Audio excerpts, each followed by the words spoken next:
All right, welcome everyone. Hello, hello.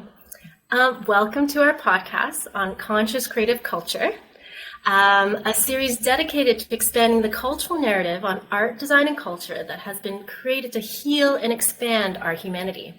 In our first season, we are interviewing creatives and public health advocates working on fascinating projects at the intersection of art, design, and culture, and public health. We are asking the questions: why art? Why collaborate? How can we better collaborate? And why now? Conscious Creative Culture is a production of Taboo Health, and we are a platform, a community, and a creative consultancy starting a movement for collaboration between public health, art, design, and culture to collaborate together.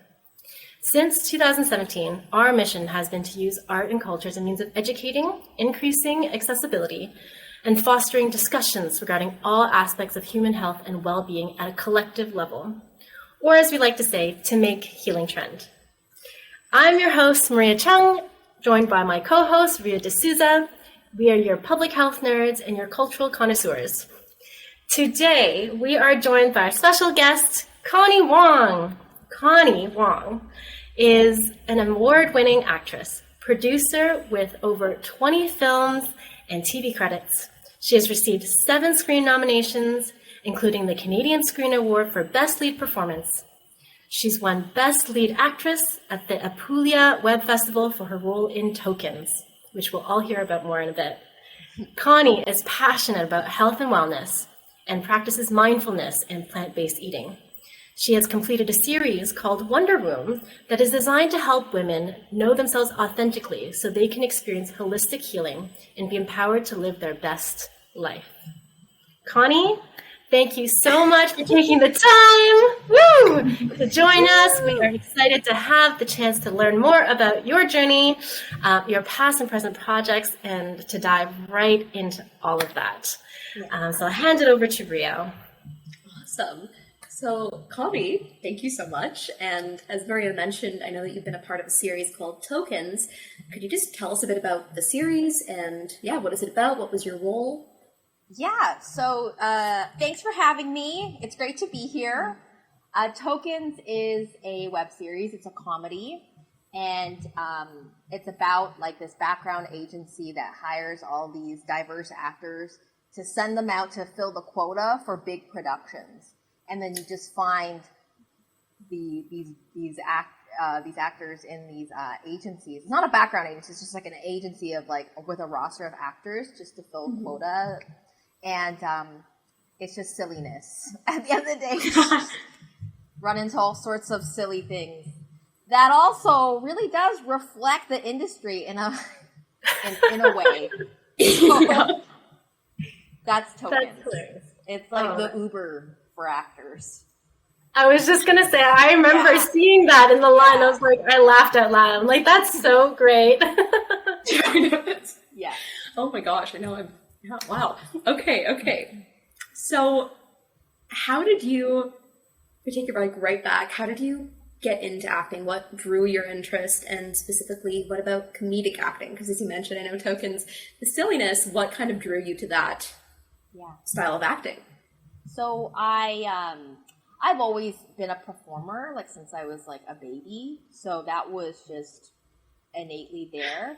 And as I was growing up in school, with my cultural background, like being Chinese, but the thing is though, my parents are quite atypical and they knew like I was different and I have a lot of joy. Like I've always been this joyful. So they always like put me in dance classes or just they always had me in activities.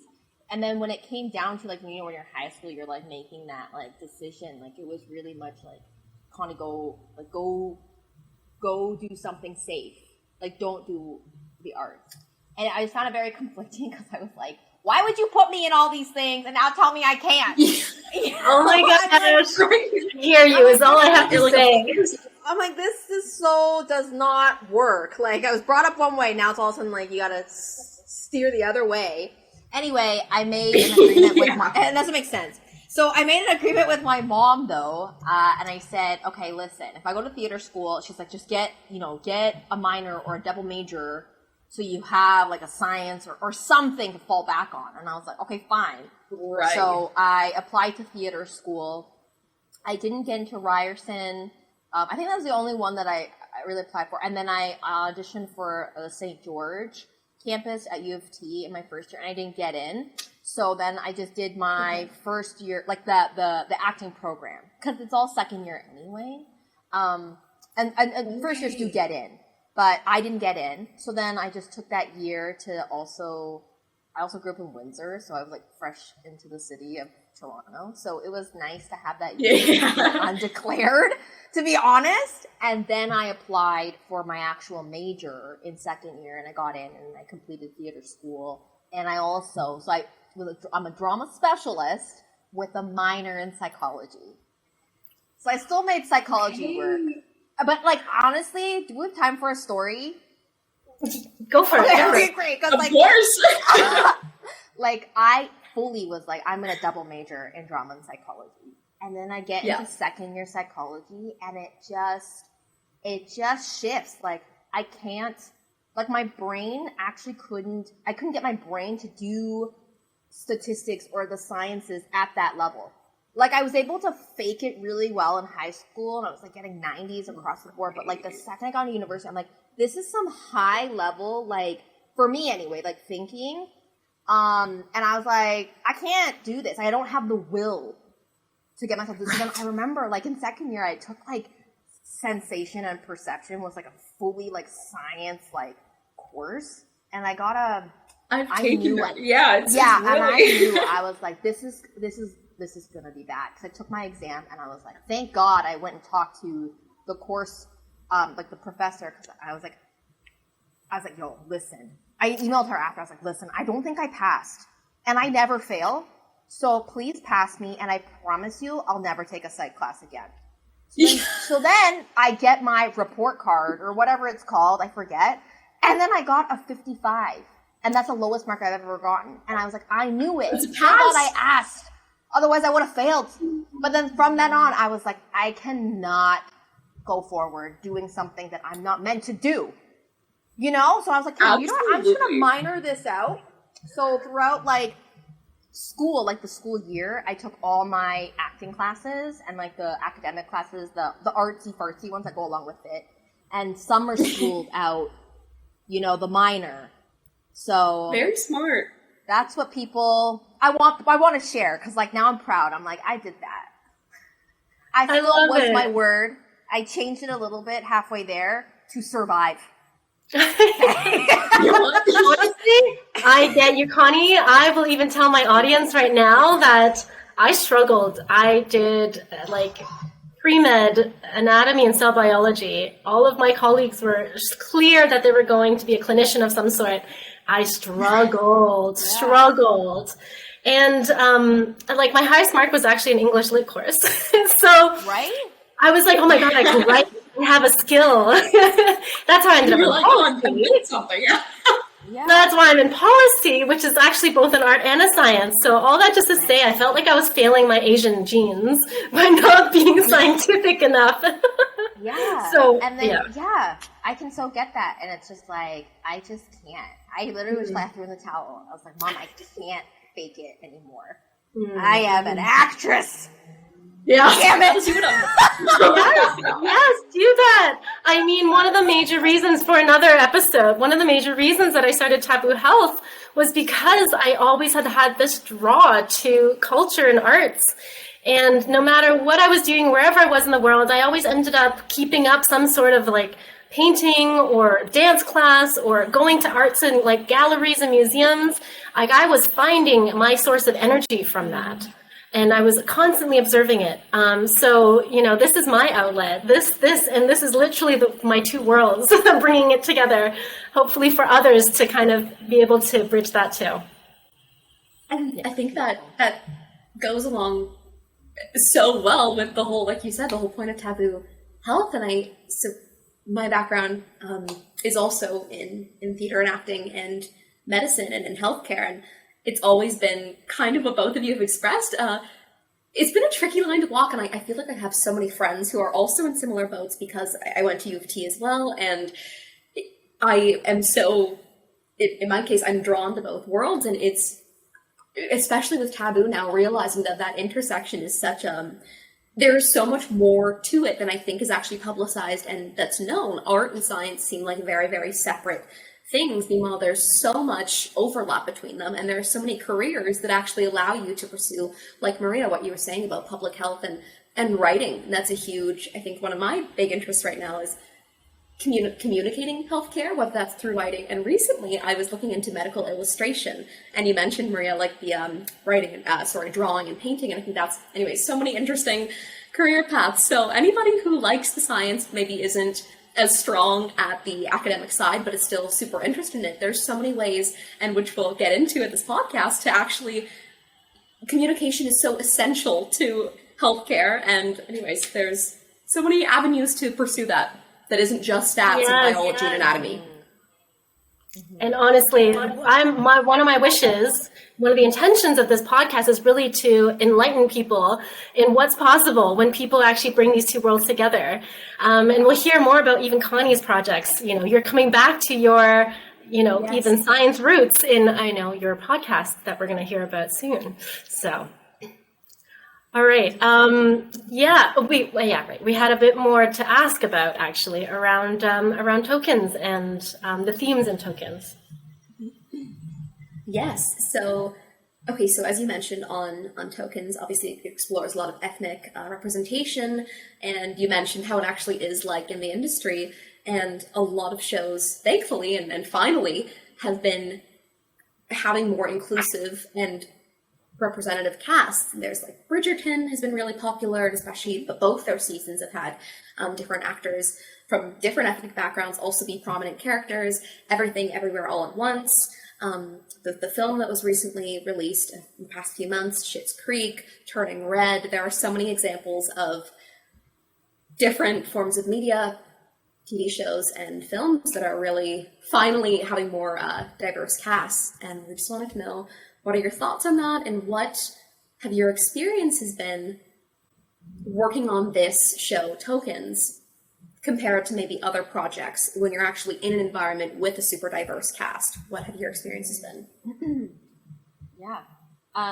So with Tokens, like, I'm so proud of this project because it's so before its time, right? Like, I had met Winnie, who's the creator and director and writer, and she's got everything all around, like, the cause of it. And I met her in 2016 at just a networking party, and she was like, "Do you want to audition for my show?" Like, she had like a one sentence around it, so it was like, I met her right when it was like in conception, and then she booked me as Sammy, the lead, and then from then on we were just kind of, honestly I think I might have met her in 2015. It was like a process, right?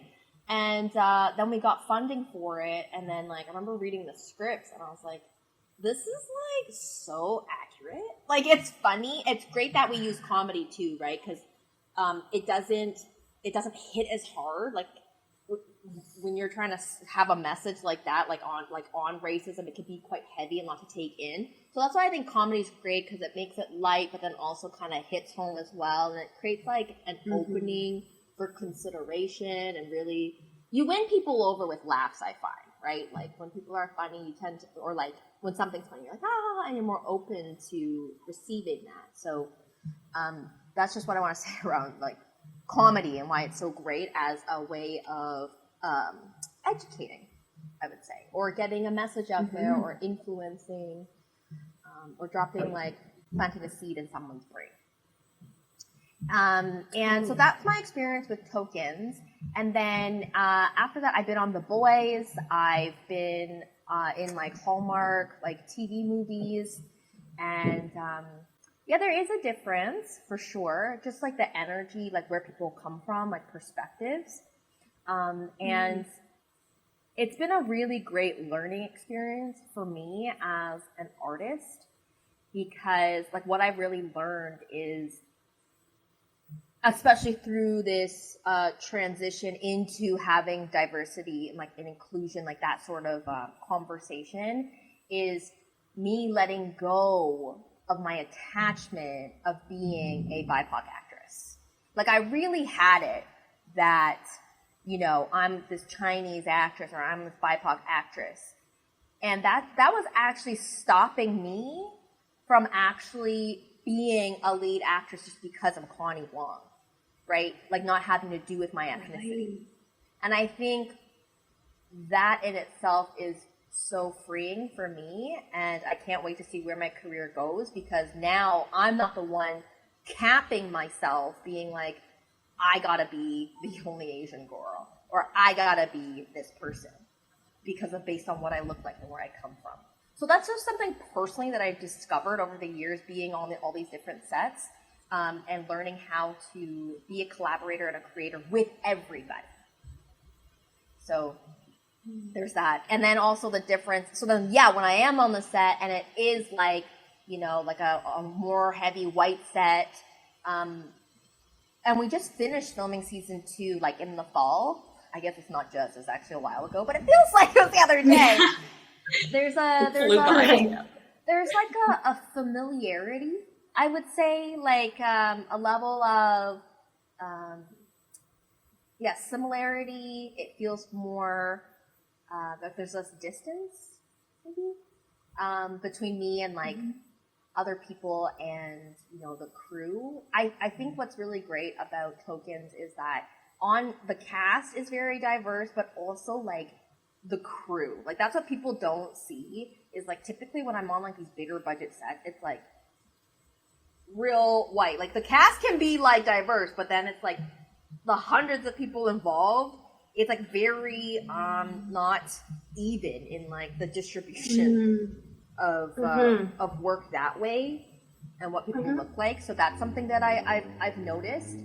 But ultimately, where I find my own freedom and understanding, and just really to be able to thrive in this industry and also in life, is whenever I'm triggered by like being on like an all white set or like being around white people, it's like, okay, Connie, what am I making that mean? Right? And then also like just being very intentional. It's like, where can I actually see, like, how can I make an impact? Like, you know, where can I really cause a shift that comes from an empowered place? Because there's, like, for instance, I was on a movie last year, and I started talking to the producer, and I shared with her, like, started asking me more about, like we were just sharing about our personal lives, and like, I started asking me about perspective, and I was like, hey, like, I have a huge network of Asian artists. Like, I'm a founding member of Asians in the Six, which is Asian filmmakers, actors in Toronto. And I was like, nice. I have a huge network. Like, do you want me to send you recommendations for female Asian directors? And she's like, absolutely. So it's like stuff like that. And people in, I would say producers and people in like more leadership roles, it's like when I see them working, I feel for them because they don't have time to, like the machine is running. You're like, okay, you have this much amount of time, you got to cast this movie, then you got to like figure out the locations. There's like a whole team, like a whole machine that they're managing. So I can understand the frustration when we're on this side being like, why aren't they casting, you know, Asian people? Why aren't they have more black, blah, blah, blah. I get that. But now being on the other side and seeing it, I was like, wow, they actually have a lot to manage. And if they know who they know, like in their, you know, conscious right here, then that's who they're just going to go to. And then they're going to say, well, I don't know any like ethnic directors to hire. I don't know. And it's like, yeah, because you know who you know. And then where I can make a difference is actually like, first of all, communicating and just like talking to people. Just talk to people and just like share my possibility of like what I'm creating with my life. And I'm like, yo, I'm here to be the lead actress of your film. You need a Chinese girl for your MOW. I'm right here, right? It's like sharing like that and having fun with it, and then being like, how can I contribute to you? Like, what do you need? And they're like, yeah, we actually would need more. And I'm like, great, I'll be that person for you, right? And just sharing people. Wow. That's how we do it. Yeah. And really coming from like, there's nothing wrong, and everyone is doing their best. Yeah. That's so great. I mean, so many things I want to touch on in what you just said there, but like, I feel like it's so powerful. Well, actually, I mean, I think I heard you say it. Just to have representation means that there's one more person who can give a different perspective, and can offer a new network, a new way of looking at something, a different way of looking at something, perhaps not new, different at the very least. And I mean, even I remember watching like the behind the scenes or the afters production of Schitt's Creek, and David Levy being bisexual himself and then representing his bisexuality in the film or in his TV show, but not making it like, it was such an authentic way of sharing what that representation is like, and to the point where he had a line in there that's transformed how people talk about bisexuality. His famous phrase in there was about wine. Yeah. And he says, like, I don't care for the type of, I don't care for the label. I just have the wine. It depends on, what I'm feeling, white or red, whatever. Wine, yeah. And people have written him back to say, I use that line now. And that line, I think he even said that he never thought twice that it was going to be that big of a deal. But it was just a very natural way for him to explain himself, and it ended up being useful for others that might not have otherwise had that paradigm or exposure or language even. So I think what you're saying about even speaking up, offering support if you are the minority in a community that could use new perspectives and that networks is huge. And I think that's actually a theme even within cultural communities, culture and creative communities, and public health sciencey communities. What we've discovered in these collaborations is that often don't have each other's network either. So if you're one of those people, speaking out to the podcast listeners right now, if you're one of those people that are working, the more sciencey person working with creatives, or the more creative person in a very sciencey public health space, you matter. If that wasn't clear in this message, you can make such a difference and help shift in the needle is really what I'm hearing what you're saying, Connie. Yeah. And just to go off what you said, right? It's like what, they were doing on Schitt's Creek, and what I'm really seeing is it really just takes one person. As much as I sometimes so resist that, I'm like, why me? Or but it's at the end of the day, it's not out there. It's it's gonna be me. If I see what's going on, I'm not gonna, so many times I wait for oh yeah, that's gonna happen to me, or God, drop a lead role for me, right? And it's that's not. I'm the leader of my life. I'm the leader of my world, right? So it's since having that sort of shift in perspective on how I can be of contribution, and that really there's an opportunity everywhere. It's I could see myself when I first initially got cast for some movies last year. I was why am I the only ethnic person in this cast? And really being upset about it. I'm this industry is so slow, it's gonna be horrible, blah blah blah. And then I get to set, and it's just everyone is just so loving. And I'm oh my gosh, this is an opportunity for me to actually be of contribution. I'm okay, if I'm the one, then I'm the one. And I'm going to start sharing.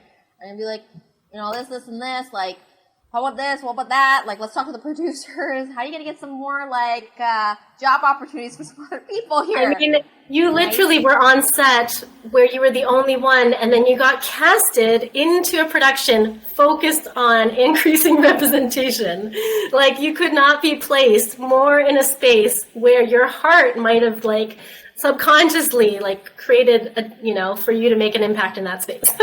Right? Yeah.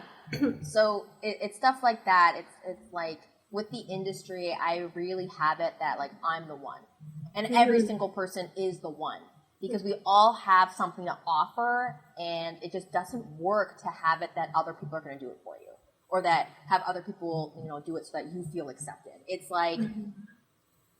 no, nobody is coming for ya. Okay, you got you, boo. That's it.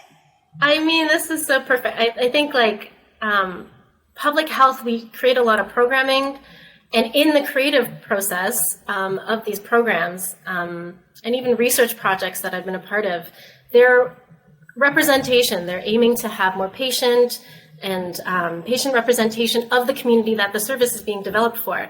And you wouldn't believe like how long it's taken for us to shift that culture.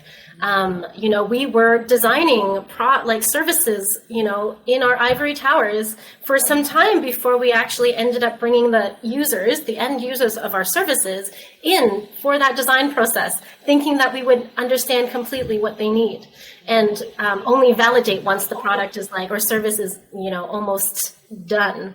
And so it's a big shift to actually bring these people on right at the beginning of the design as well, ideally, so that we're not just basing it off of statistics that we're reading, and we're actually, bringing in a person who's in real time contributing and giving feedback to the creation of the service or the product or the, all of that. So I'm just tying it back to, public health folks out there about there's a different tone that can be contributed when there's the proper representation in our programming as well.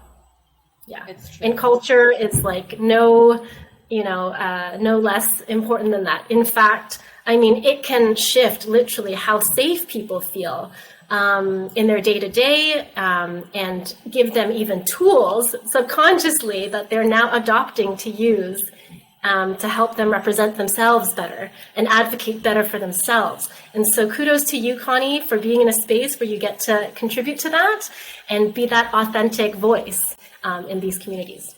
Thank you.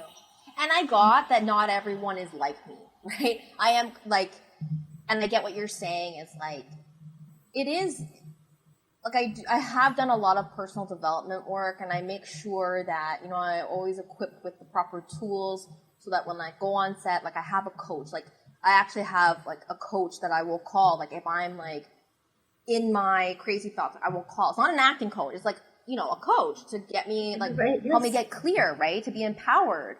So those are things that I equip myself with before I go on set. And I got that, not a lot of people do that. So I can see what you mean when and just in general, when I'm with people who look like me, it's different. It is more comfortable. There's more willingness to share something that's, I would say it's. What I'm also hearing is you've also learned to support yourself. I think the other thing with these less represented voices is that, for better or for worse, like you said, we end up being people that are in educating positions, whether we choose it or not. And it's honestly a gift and a curse because it takes energy, and you're the one because you're maybe the only one in that space representing that voice. And so it can be a lot to process if we haven't maybe come to terms with that. We're no one else is coming, like you said. And so I do love that you pointed out that you have learned to support yourself, to care for yourself as you prepare for these roles, prepare to be in these positions where it's taking a bit more energy to educate, to, get the courage to ask others to, say hire another Asian director or a cast member. It takes courage to be the first. Or to go first, right? You might get rejected. You might not be understood. You might be the minority voice, and they might not be fully, gotten right away. Mm-hmm. And it takes a bit of persistence sometimes too. So I love that you said that, because one of the things that I have observed also in these co-creative teams that we've worked with is that it takes energy, and it can feel really draining if you're not also creating some self-care as you are equipping yourself with the tools and the words and the downtime to actually process what it is that you want to contribute when you're the one. That's a great point actually that you make. And we've had artists actually share that they desperately want to contribute their craft to storytelling, perhaps not their personal story, but someone else's. And they're often asking for support in that. And I think what you're mentioning is a good one, that perhaps if it's the first time covering a more heavy topic, one that's more emotionally charged, that I'm hearing, find spaces, people that you feel safe sharing the things that are coming up for you as you are, being in a more educative role, being in a more translating the story type of a role.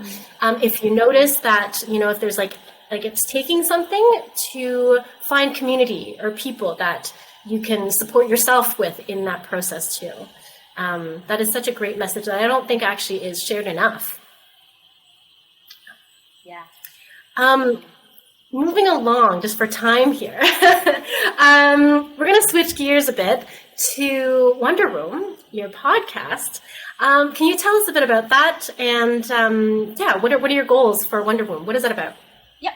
So Wonder Room is a podcast that's designed to empower women to heal themselves naturally and holistically.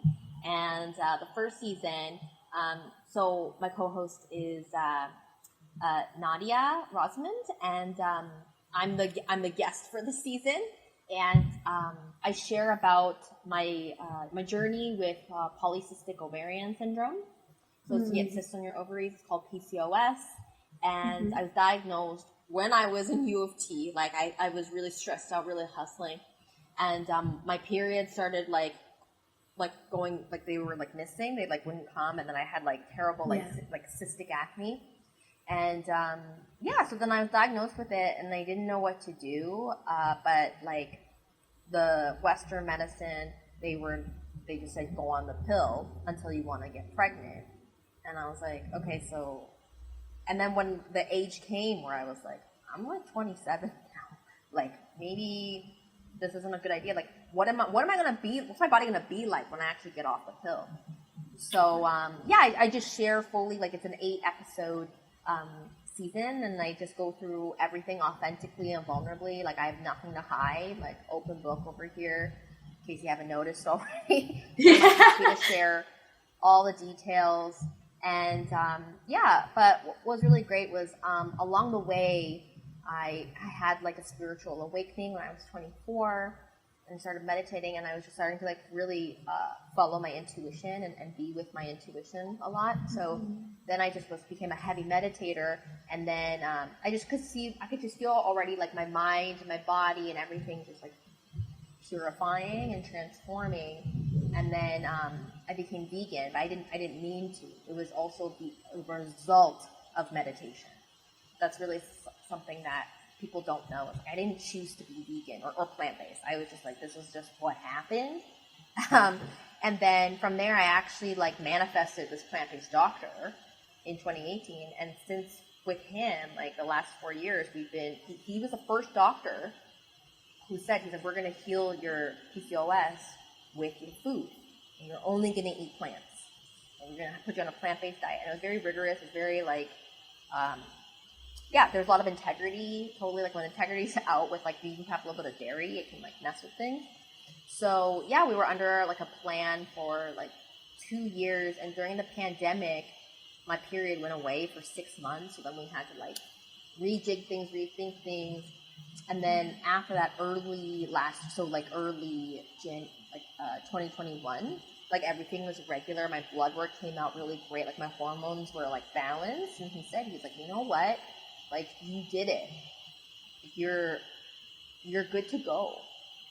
And I was like, amazing. So you're a regular patient now. Like, come back once a year. Wow. Yeah. Wow. And when you mentioned nutrition, I think that's something that's so interesting. And through a lot of doctors that I've talked to and friends that are in medical school or have already become physicians, that's something that is often a very small component of medical school, and it's becoming increasingly more, valued and understood that it's a very important part of, obviously, the human body. And I think that's so interesting that for the longest time, for decades and decades, it was maybe a couple of months of the curriculum, if even, was spent on one class on nutrition. And when you mentioned that changing a diet can make such a big thing, especially now when you look at the amount of different ingredients that are in our food that weren't there 100 years ago or 200 years ago, where of course our systems are going to react differently. And that is something that I think a lot of scientific communities, I think it's often been overlooked as, in quotes, just, for holistic medicine or naturopathy. And food is very much, when you look at the science behind food, the chemistry, how it works, it's not, it belongs in medical science as well. And I think that's something that is becoming more acknowledged, that of course how our entire body runs off of the nutrients and the vitamins and all the micro and macro molecules that we're consuming. So of course that would have an effect on your body, on your mood, on your brain, on all of your systems. So I think that it's, when you mentioned that of course like food made the difference and changing your nutrition, I think that's something that, and we talk about this a lot of Taboo, what could the different industries learn from each other? And you're mentioning now like holistic medicine, but I think that's something that Western biomedicine could really pay more attention to, and that would actually just align with what we already know about the science of it. So I think that's a really great point that you made, and that's an area that could definitely be improved on. Yeah. And I'll share, like, I'm like very spiritual, and I'd have to say, like, I am led with my intuition. So I feel like me eating plants or going vegan, it wasn't because I knew better for myself. I really had it. I was just like, I don't know. Like, I didn't have data to prove anything, like from a scientific point. You know what I mean? I was going with, there's something going on. I'm like, I am being pulled this way. And I'm like, okay. So where I come from too is also, being plant-based as well. Like, when I'm not meditating, I'm eating all over the place. Like, it doesn't actually work. So for my own experience is like, if everyone actually was aligned with their own intuition and when we started off the day in alignment, like, I eat less because I nourish my brain in the mornings when I meditate. That's what I've noticed. And when I'm not meditating, I'm like having weird cravings. And like, just because I still eat plant-based, it doesn't matter. I'm like eating more. Like, I'm trying to get energy from like outside of me, whereas I actually am quite energized and nourished when I'm like with me. If that makes sense. Right. So that's something I wanted to add. It's not something that I can prove. It's not like, well, maybe now there could be like data on like, but this is like, it's just the life that I'm creating, like in the now, right? So I just wanted to share that, like, I'm very much led with my intuition, and I know when I'm out of alignment, and like I seek alignment with my higher self, and that's what guides. And if I'm plant-based and not meditating, I'm still like all over the place. So it really does have to come back to like being intuitive. I think being aligned is actually huge. I mean, as an actress, as somebody even about to prepare for this presentation, for example, if we're not present, then, we're just going through the motions. And often, I'm sure, and I've heard patients and clinicians that I think the best clinicians are actually listening to their patients and allowing their patients to actually share, what's unique to them. Because every body is different. Every body is going to respond differently to medication, to different diets. And I do think that often we know ourselves probably more than we give off. We're just maybe not in touch with it. And so I love that you said that you took the time to actually listen to your body. There's a lot of actually evidence now, just to connect some of these dots, that somatic healing is a thing, meaning our bodies store traumas, stress. They manifest in our bodies, even when our subconscious, especially when our subconscious is actually, dealing with experiences that were triggering or that had put us in a situation where we once had to fight or flight for our lives.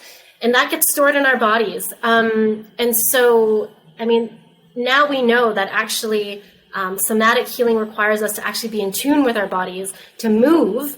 Also another topic for another episode on why the arts can be so great, because I do think artists, especially the ones that are in movement, actresses, dancers, are like more in tune with their bodies, because you have to be in order to do what you do. And that is a gift, actually, for all of us individually. Once we have that skill, it's actually a gift to know when something is off and know that you can actually listen to it, to know when you're not quite at your best, and that your body needs some attention, and maybe psychologically, emotionally, spiritually as well. They're all kind of connected. I think science is catching up slowly, not quite there yet, but it is catching up, actually, that, even psychological analysis and like talk therapy can actually re-traumatize. Whereas if actually we have some more movement practices, which is why yoga and meditation work so well, it can actually help release some of these stuck traumas that actually manifest in our muscles and our bones, in inflammation. So I think it's actually all aligned in what you're saying. Yeah, and just to go off of like how I like healed my PCOS, and I'm at a space where it's like well maintained, and like for like regularly, like my periods are regular. I track them. It's like working through like healing my PCOS, something that, they say it's genetic, there's no cure, all this and that. And I was like, you don't tell me what to do. Like, I'm like that person. I'm always just like, my life's an experiment. Like, whatever I say goes. So like, no, I'm not going to go off your evidence, whatever, because evidence is based on the past, right? And now I get to create a new future always. So I would sit there and I'd meditate, and like, I remember just like so much stuff coming up, like around my body, everything. So it's all related, like what you said, Maria, like, yeah, and just around my uterus. Like I would sit there and just like be with my uterus and just like work through it, picture a healthy uterus. And then like also like kind of, I talk to my body to let like, hey, uterus release something, like there's something there, like release. Like you really start to like develop like a psychic, like intuitive connection, and it's just a muscle, right? Like it gets better and better as more you work on it. But yeah, absolutely. Like I've 100% healed my body on my own. Like, I've released a lot of trauma and whatever was locked in there over the years. So yeah. And this actually brings it back to, why it's so beautiful and powerful, and I commend you for sharing your story. One of the purposes of us actually also featuring people like yourself, and those who are using channels like media, social media, or podcast to share their stories, or even through other art forms. We had our Death Festival, and I really commend those who have been on this healing journey and are willing to share it. Because I'm sure that you had other people that were supporting you in your experience too. And you get to now make that trickle effect, and contribute to that in your own circles, and, touch other people and help them also go through their healing journey too. So I commend you, and it takes something. In fact, that's my next question. What did it take you to actually come to create this podcast? Yeah. It definitely took, the last decade. And so as an actress, I think I always like dealt with the idea of like how people perceive me, right? Because it's a business. And like, how do I want to package myself and have people, hire me or be like on the movies with them? And then like who I am, like deep down is my life is here to like give to the world. So I was always battling with like, I feel like I'm boxing myself by trying to look a certain way with my acting, and having it that like my health and wellness is separate. And I'm like, that's so inauthentic, because without my health and wellness, how could I ever show up as an actress? Right? So it was just like it's just like constantly dealing with like how I look, to the public. And I'm like, actually, like, and the pandemic really helped me to rediscover and define, discover like, what kind of artist am I? Like, who am I here to be? And traditionally, it's like I have it that like actors are just actors, but I'm like, I'm a whole, like, full-bodied, multifaceted human being, and every single part of my life can be publicized in a way. Like, there's still private parts, like, especially involving, like, my loved ones and stuff, but, like, with my food and nutrition, like, I'm actually so experienced in this area. Like, I can walk in, I'm, like, so in tune, I'm like, I know myself so well. So, why wouldn't I share this with people? So, it took, leading up to filming Wonder Woman, like, writing and everything, I was actually very excited. Like, the last year of, like, creating it, last 6 months, really, of creating it and having a team around it, I'm like, I know my story, like, inside out. This is my story. This is literally what I lived with. And but I think it was really, like, the years before where I was going through it, and I was just, like, you know, not sharing with people, like, what it was like, and I'm like, I gotta hide this part of me, otherwise people aren't gonna want me as an actress. Like, actors don't do this, artists don't do this. So it was just me always with, like, my internal kind of stories around, like, why I shouldn't be sharing this. And now that I'm here, I'm like, of course I share this. Like, who better than me? Like, I did it. Like, let's go. Right? So, but it definitely it took something. It took, like, I've been in so many, like, different programs, self-development programs. It's, like, confronting, feeling like I'm being turned inside out, like, all of that, which I would also say, like, self-development is great too. Like, that releases trauma like crazy. Yeah, so you and me both. Yeah, that's where I met Maria. So I know. It's like, I know. It's an ongoing process of transformation and really living, you know, like, I have a hat that says fearless, and I love it because it's like, there's no such thing as, like, having no fear. But fearless is great because I have some fear, and that requires courage to overcome. So it's just, like, about There we go. a courageous life, because the fear will always be there. Like, something will always be there to, like, try to, like, stop me from sharing, when at the end of the day, it's like, yeah, what it takes is, like, a whole lot of courage and, like, being brazen. I'm at this point in my self-expression where I, like, feel so free, so fully self-expressed, so authentic in what I'm sharing too. Like, I don't necessarily need to be yelling, but, like, what I say is vulnerable, it lands. I'm, like, so okay with being like, that's what I did, I messed up, or, like, this is how it was for me, and that's just what it is. Like, there's no needing to, like, hide it or, like, embellish my past and my journey and, like, my body. So I feel like I'm at a really confident space to be sharing about my experience with PCOS and my commitment to having every single person in the world be that empowered, that you do, like, all the evidence and stuff is based on the past, and that what you're carving out for yourself is not defined. You actually get to create it. Someone tells you that, like, you have this, you have that, it's genetic. You get to choose.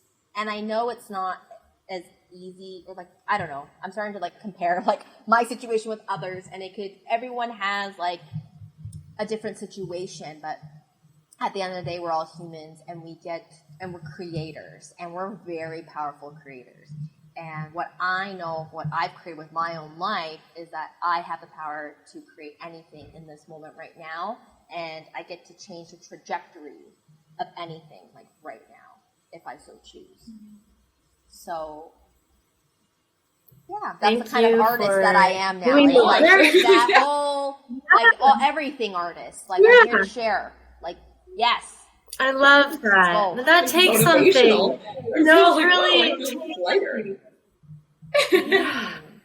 Yes. I mean, I commend you for taking the time to go within, to heal, to learn about yourself, to really be with all the stuff that came up, and then not only do that for yourself, but then create a platform where you can actually hold space for others by sharing authentically, courageously.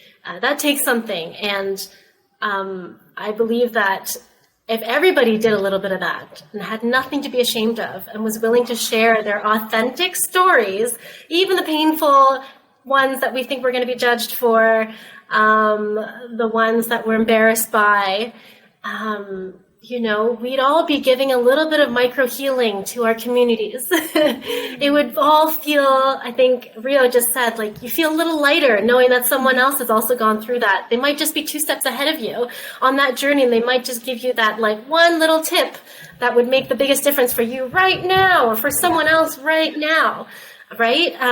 And like, we can all be, what I'm also hearing in your story is we get to be, in our own ways, in our own self-expressions, someone else, hold space for someone else in some way just by sharing our story.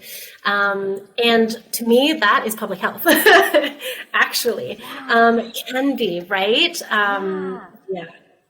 That's beautiful. So great. Oh my gosh, we could clearly go on and on and on. I know. I'm just combing through. This has been so beautiful. We've touched upon so many different aspects of your career, of what it's like to be an artist, and then personally for you to be telling the story, your personal story. It's beautiful.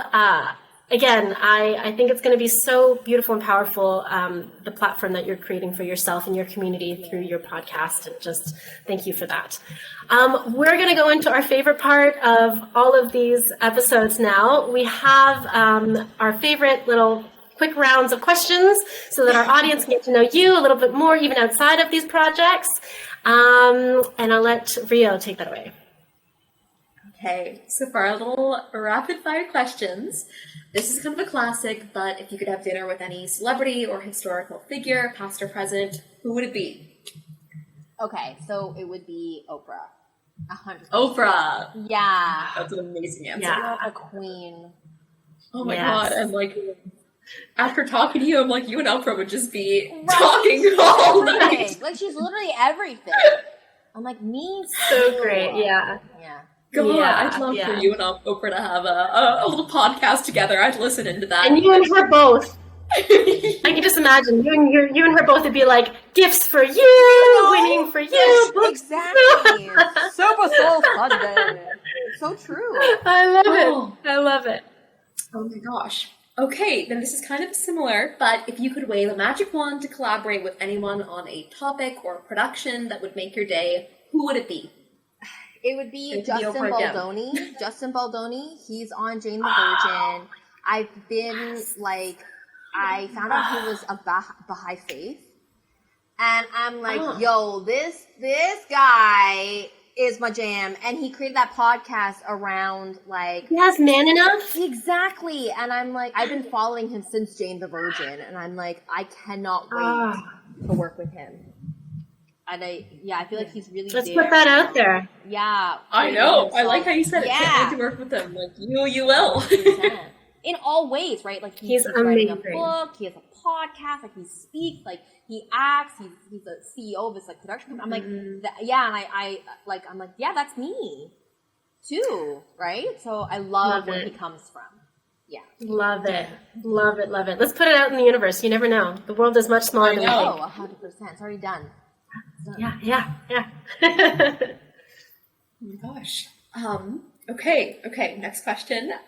Besides acting or podcasting, is there any other career or way that you'd want to contribute to society that you're like, I could see that myself doing that someday? Okay, so I'm going to share. This is something else I'm creating in the world, like my legacy. So it would be being a writer. And I'm stepping into that. I'm writing a book. So it's The Abundant Artist. And that's actually the legacy that I'm here to create. And it's transforming the starving artist mentality into the abundant one. And so I'm writing like my workbook. And that's for me to share with all artists so that they don't have to, go get a job and not do what they love. And so that they can actually believe in themselves and really get that they are valuable with the gifts and the creativity and the expression and the talents that they are born with, and they could generate an income and they could be supported. So good. So I'm an I'm author. excited for I'm that. going into it. I'm about to go into Yes. it. Nice. And I I can't think wait to hear about it and to share with our community about it. That's amazing. Yes. And that I feel like really loops back to what you said at the very beginning and how when you were in university and conflicting with what your parents, had kind of expected of you, that literally full circle where it sounds like maybe you could have used a book like that in your university days or as a child or a teenager. And I think that would resonate with so many people.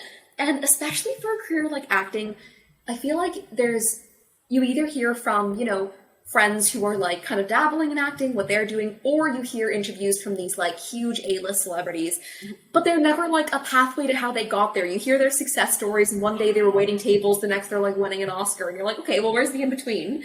And so I feel like that's such a useful guide to like have people have a realistic perspective of what it actually takes to be in the performance and production world. Exactly. That's exactly what I'm here to give. Is like everything I'm here to share. Like, be authentic, be vulnerable about it, and like, here, this is what it was like for me. This is what it was. One way that it looked. Right. I'm really getting that, like, being an actor is about. This came up with my friend. We were talking. He's also an actor, and he was like, "Yeah, being an actor is about living a whole complete life. Like, I can't just be acting all the time. I have no life to give.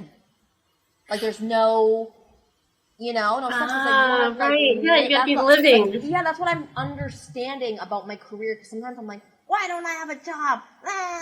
And I'm like, but my job is actually just to live my damn life, and then, and then create. Like, it'll all happen. There's a level of faith too, right? And it's like, yeah, but like, that's my life, and that's what I've chosen, is to like live a whole complete life, and then the role will just be there. It's not the other way around, I find. For me, at least. And I'm also hearing it's like if you're not living life, you might not even be able to tap into the roles and be present the way that you need to be without having lived some experiences, right? Yeah, that too. Okay, 2 more little quick questions. One is, what is something that the child version of yourself would be most proud of today about current Connie? Oh my gosh. I think it's that I've always been my child. Like, my child is like out all the time. So I think it's like, she'd be proud of like being free and being heard. Like, yeah. Baby Connie is here. This is Baby Connie talking right now. We always acknowledge Baby Connie. I'm like, Baby Connie is here. Baby Connie needs to talk. Right? Baby Connie is like all knowing. Okay, Baby Connie is all knowing. Yeah. Enjoy. This is Baby Connie right now. She runs the show. I love that. So I think that's what she's like. Thank you, Big Connie, for letting me speak the truth. Oh, I love that. Yeah. Letting her out. Oh my God, I love that. Love that. You like honor her. Yes. She's so valuable. Yeah, She I've runs never her heard that center answer stage. before. I love it. Oh I love it. That really is. What would the planet? I'm like thinking now, what would the planet be like if we were all letting our inner child out more? We'd all be artists. A better be We are. more fun, more like kind. It would be joyful, silly. We'd be like, finding the world so wonderful and so like in awe all the time. And I feel like that's what life is about, isn't it? Oh my God, there's like so much that's coming up for me just by hearing that. I love that. Oh, I know, that was the best. Like, I don't even know if we should just leave it at that. That was like the best answer of the night. Yeah. That was amazing. Perfect. Okay. Oh yes, go ahead. Oh yeah, no. Maybe, yeah. You know what? That was a great place to end it off. So amazing. Thank you. Again, thank you so much, Connie, for taking the time with us, for joining us, sitting with us today. Where can our audience follow you? Where can they watch all of these episodes of your Wonder Womb podcast? Let us know. Yeah. So you can find me on Instagram at Connie Wang _, and that's WANG _. And I have a website, theconniewang.com. And then for Wonder Womb, you can find us on Instagram and YouTube at Wonder Womb. I believe it's Wonder Womb TO on Instagram. Perfect. Yeah. Okay. Perfect. Plenty of ways to stay in touch with Connie. Totally. If anybody has questions, wants to reach out, I'm sure they can find you. You're awesome like that. And we're looking forward to hearing about your book at some point. I'm sure this community would be so grateful for that. So pumped. So very pumped. Thank you so much again. It's been such a pleasure as always and so much fun. Thank you everybody for joining us, and see you at the next episode. Thank you. Bye. Bye. Thank you guys. Thank you, Connie. Bye. Bye.